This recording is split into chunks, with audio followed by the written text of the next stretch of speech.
सैफुल ते सोरेगाव सर्व्हिस रोडवर बेकायदेशीर दारू धंद्याचा ऊत आला आहे। ITI पोलीस चौकीजवळ असलेल्या चहा कॅन्टीन, चायनीज गाड्या, अंडा आमलेट गाड्या व पान टपरीवर बिनधास्त दारूची विक्री चालू आहे। या व्यवसायांना राज्य उत्पादन शुल्क विभागाच्या अधिकाऱ्यांचा वरदहस्त आहे। हप्ते घेऊन हे सदरचे व्यवसाय चालवले जात असल्याने उद्धव बाळासाहेब ठाकरे सेनेचे जिल्हा प्रमुख संतोष पाटील यांच्या नेतृत्वाखाली सोमवार 1 एप्रिल रोजी निदर्शने करण्यात आली। रोज संध्याकाळी, दुपारी, रात्री उशिरापर्यंत या भागात दारुड्यांचा बाजार भरतो। या भागातील नागरिकांना चालत जाणे मुश्किल झाले आहे। या भागात शिक्षण देणारी ITI सारखी शिक्षण संकुल आहे। इथे येणाऱ्या विद्यार्थ्यांना या अवैध धंद्यांचा मोठ्या प्रमाणात त्रास होत आहे। जवळच असलेल्या मंदिरासाठी चालत जाणाऱ्या महिलांना दारुड्यांचा त्रासाला सामोरे जावे लागत आहे। वेळप्रसंगी छेडछाडीचे प्रकार घडत आहेत। उद्धव बाळासाहेब ठाकरे सेनेच्या वतीने यापूर्वी निवेदन देऊन इशारा दिला होता, तरी देखील राज्य उत्पादन शुल्कच्या अधिकाऱ्यांना जाग आला नाही। त्यामुळे आंदोलन करण्यात येत असल्याचे सांगण्यात आले।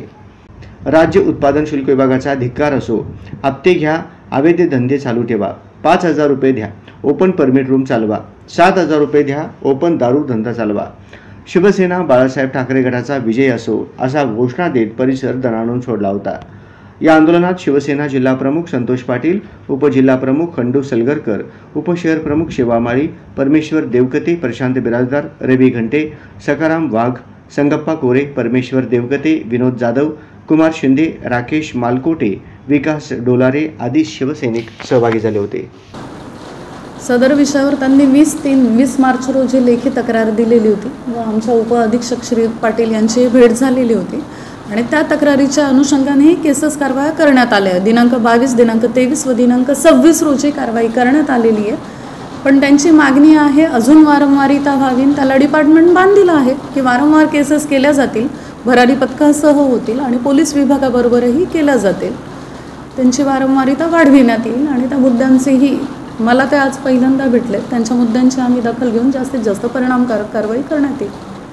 महिलांच्या सुरक्षेचा मुद्दा असेल किंवा काही असून त्यांनी तक्रार दिली, तिची दखल घ्यायला आम्ही बांधीलच आहोत आणि महिला असू द्या पुरुष असू द्या, तक्रारीतले मुद्दे ठाम आहेत, त्याच्यावर कारवाई करणं, वारंवारिता वाढवणं हे निश्चित आमच्या हातात आहे आणि त्याची गांभीर्याने दखल घेतली जाईल।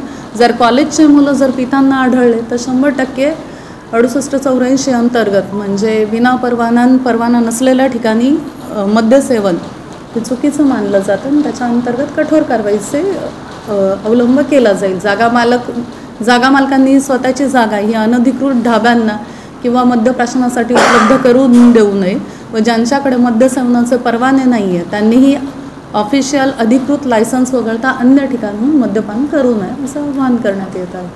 सोलापूर शहरामध्ये या राज्य उत्पादन शुल्क अधिकाऱ्याकडून आणि काही लोकांकडून पूर्णपणे आर्थिक व्यवहार करून या सोलापूर शहरामध्ये पानपट्टी असू द्या, चायनीजच्या गाड्या असू द्या किंवा ढाबा असू द्या, त्या ठिकाणी परमिट रूम आणि वाईन शॉपसारखं स्वरूप आज सोलापूर शहरामध्ये राज्य उत्पादन शुल्कच्या अधिकाऱ्याच्या आशीर्वादामुळं आज निर्माण झालेले आहे। खरं म्हणजे आज विजापूर रोड परिसरामध्ये एक 8-10 दिवसापूर्वी एक मोठं घटना घडण्याचा जो दुर्दैव होता तो टळलेला आहे। कारण तिथं कॉलेजचे मुली आज तिथं AG पाटील कॉलेज आहे, सोनी कॉलेज आहे, विविध मंदिर आहेत, पण अशा ठिकाणी जे महिला ये जा करतात आणि कॉलेजचे आपले भगिनी आहेत ते ये जा करतात, अशा ठिकाणी सार्वजनिकपणे कुठल्याही ठिकाणी तुम्ही दारू, जसं तुम्हाला सरसकट आपण पाण्याची पुरवठा करतो तसंच या एक्साईजच्या कृपेनं सर्व ठिकाणी जो दारूचा विक्री चालू आहे तो दारूचा विक्री बंद व्हावा यासाठी आम्ही गेल्या 20 तारखेला राज्य उत्पादन शुल्कला निवेदन दिलेलं होतं। परंतु त्या निवेदन दिल्यावरती त्यांनी कारवाई करतो म्हणून आम्हाला आश्वासन दिलं, परंतु कुठलीही कारवाई त्यांनी केलेली नाहीत। त्याच्यामुळं आज त्यांना आपण स्मरणपत्र याद्वारे देत आहोत की समजा आता इथून पुढे जर तुम्ही नाही केला तर आज एक्साईज सुधारायचा तो कारभार आहे राज्य उत्पादन शुल्कचा, त्या कारभाराच्या विरोधात शिवसेना उद्धव बाळासाहेब ठाकरे पक्षाच्या वतीनं शिवसेना टाळणं तेच दारू आपण या एक्साईजच्या ऑफिसरच्या टेबलावरती ओतल्याशिवाय आम्ही राहणार नाही।